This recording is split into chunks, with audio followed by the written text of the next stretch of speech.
អូខេបាទសួស្តីបងប្អូនដែលកំពុងតែមើលវីដេអូ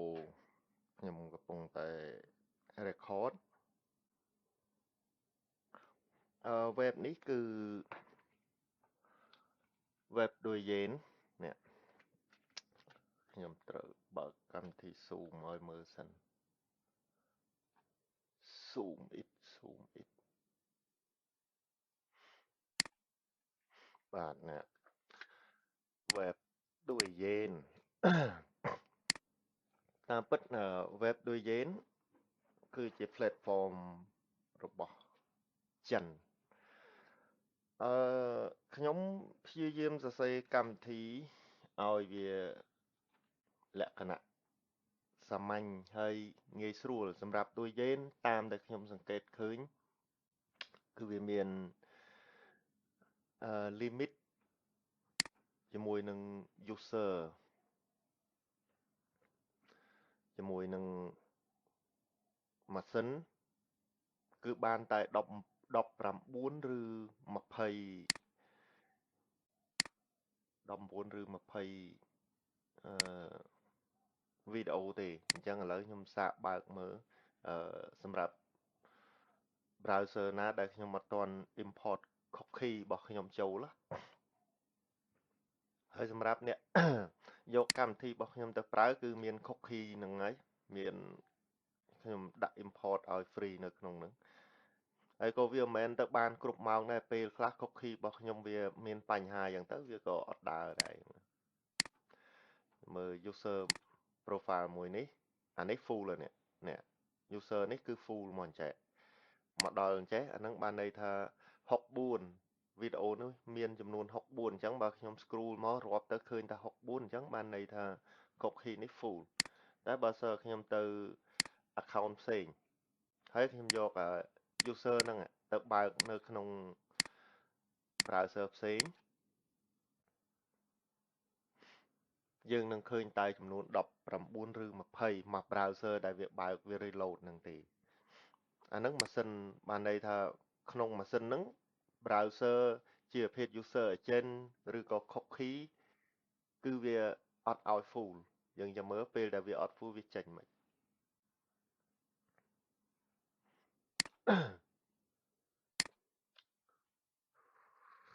េះវាចេញយ៉ាងអញ្ចឹងមួយជួរមាន6 2 4 6 6 12 12 18 18 21អញ្ចឹងវាបានតែចំនួនតែប៉ុណ្្នឹងទេយើងចង់ឲ្យបានច្រើនជាងនឹងទៀតក៏អត់បានដែរតែបើ browser នេះបានទាំង64បដ ாய் អញ្ចឹងនេះគឺ ហេតុផលដែលខ្ញុំមកថតវីដេអូឲ្យមើលថាយើងត្រូវធ្វើម៉េចហើយអានេះគឺមានចំនួន64តែសម្រាប់កម្មវិធីរបស់ខ្ញុំគឺខ្ញុំទាញអឺនៅខាងណានៅខាងណីសម្រាប់កម្មវិធីរបស់ខ្ញុំគឺខ្ញុំទាញជាប្រភេទ limit នៅត្រង់នេះ limit នៅ numeric up down ហ្នឹងព្រោះបើយើងអត់ធ្វើអញ្ចឹងទេយើងមើល user មួយនេះ user មួយនេះមានទៅដល់1946 user ហ្នឹងយើងមើល user ផ្សេងគេអាសា upload វីដេអូអាសា upload content របស់គេដល់ទៅពេលអញ្ចឹងយើងទៅយកតាមជាប្រភេទដូចគេយើងមើលណា1300នេះ user នេះអញ្ចឹងខ្ញុំក៏អត់មានបានតម្រូវទៅយកទៅដល់មក profile ដែរខ្ញុំគឺ limit up down ទៅតាមចំនួនដែលយើងចង់បានយើង scroll យើងចង់បានអញ្ចឹងខ្ញុំឧទាហរណ៍ថា user មួយនេះចុះវិធី copy user គឺយើង double click ចឹងមក copy មកបន្ទាប់មកយើងចូលមកកម្មវិធីរបស់ខ្ញុំ run កម្មវិធីរបស់ខ្ញុំមកចូលមកកន្លែងដូចយេនហ្នឹងបន្ទាប់មកយើងផាសកូដមិញនឹងចូលផាស user ID របស់គេនឹងចូល បន្ទាប់មកយើងចុច start មក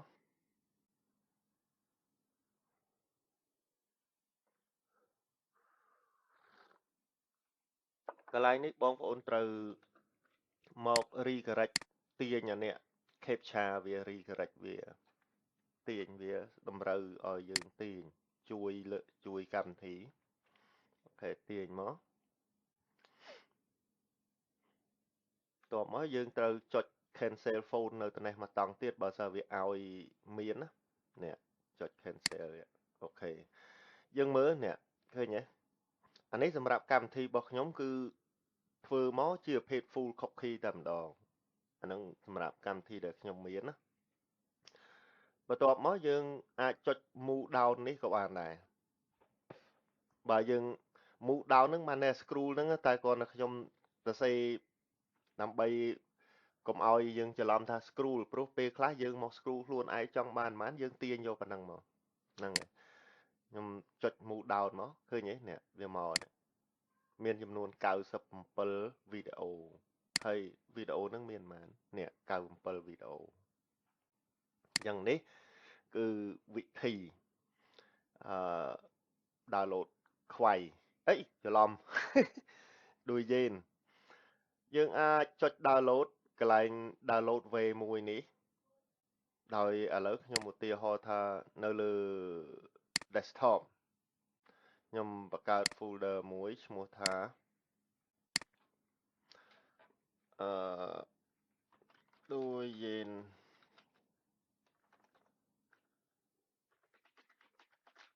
download 25នេះនៅក្នុង folder ហ្នឹងអញ្ចឹងនៅលើ desktop folder ឈ្មោះ download 25ហ្នឹងខ្ញុំចុច download មកបន្ទាប់មកខ្ញុំទៅរក folder ហ្នឹងមកបន្ទាប់មកចុច OK អញ្ចឹងនេះគាត់នឹងចាប់ផ្ដើម download ម្ដងមួយមកចែកឃើញហើយនៅខាងនេះក៏វាមានselect នៅនេះដែរនេះបាទនេះគឺវិធីងាយ download ដូចយេនអញ្ចឹងវីដេអូនេះគឺមានតែប៉ុណ្ណឹងខ្ញុំមកបង្ហាញតាក់ទងជាមួយនឹង trick តិចតួចអាប់ដេតឲ្យអ្នកប្រើប្រាស់ដូចយេនហើយកន្លែងនេះបើសិនជាយើងថាជាងចុច stop យើងអាចចុច stop នៅត្រង់នេះបានដើម្បីបញ្ឈប់ការ download របស់វានៅនេះហ្នឹងមើលទីនេះពណ៌នេះអូខេនេះត្រូវ